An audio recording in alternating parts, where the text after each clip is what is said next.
to Zanette. Welcome back. Today we're going to continue with learning to play, which is section 3, but we're going to zone in on activity 4, and we're going to be talking about resumes today. So resumes, another exciting topic for the students.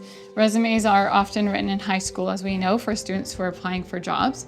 So when I introduce it to my students, usually around grade 3 to 6, they get excited that, oh my gosh, I'm going to be writing a resume before my older sibling.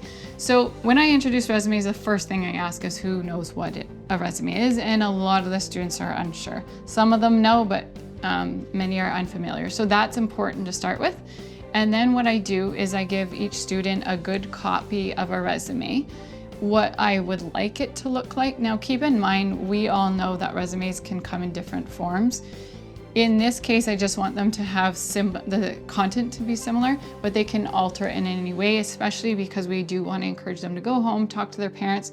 And I've had kids, many students, who make it just like their moms or their dads or another family member. And I think that's okay as long as they understand what goes on a resume. So keeping the goal in mind.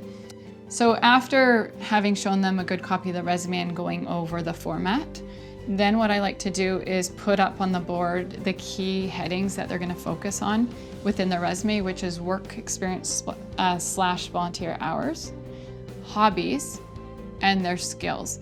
And the beautiful thing about the resume is it really gets the students to reflect on how they have contributed to others within their school community, their home community, or elsewhere, and also what strengths they have.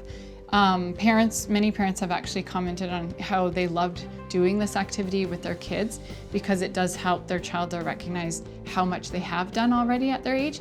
But this is also really good for teachers because at the beginning of each year, what do?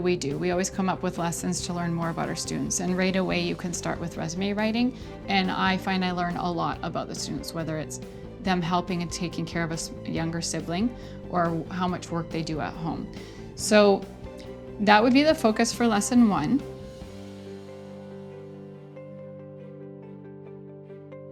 And then we're going to move into lesson 2 now.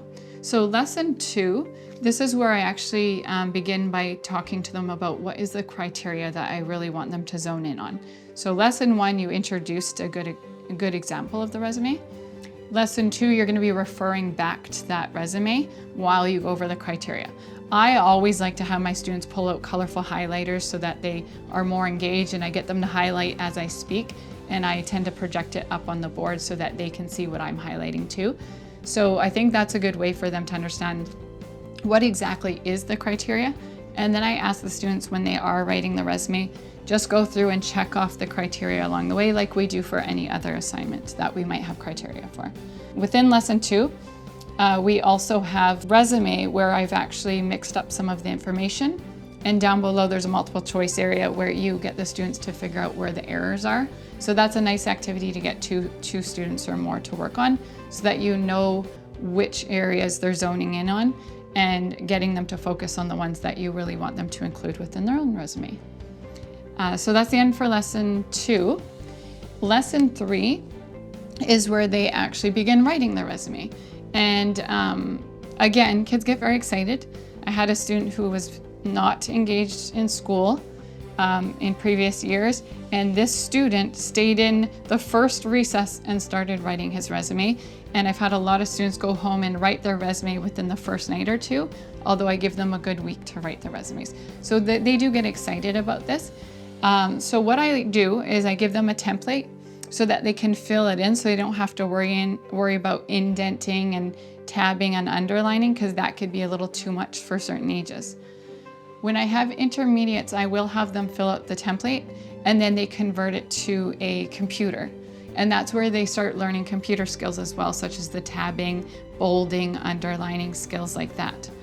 Now, this previous year I had a grade 3-4 class, and because a lot of them were unfamiliar with a laptop or a desktop, what I did is I just had them write their resume on the template that you'll see in the appendix. And what I did after they wrote their first draft is I gave them a second one and asked them to write their good copy on the template again. And that's what they handed in. So just again, like every other lesson we do, adapt it to your kids' needs. Thank you for listening. That is the end for resumes, and I hope you join us for our next lesson.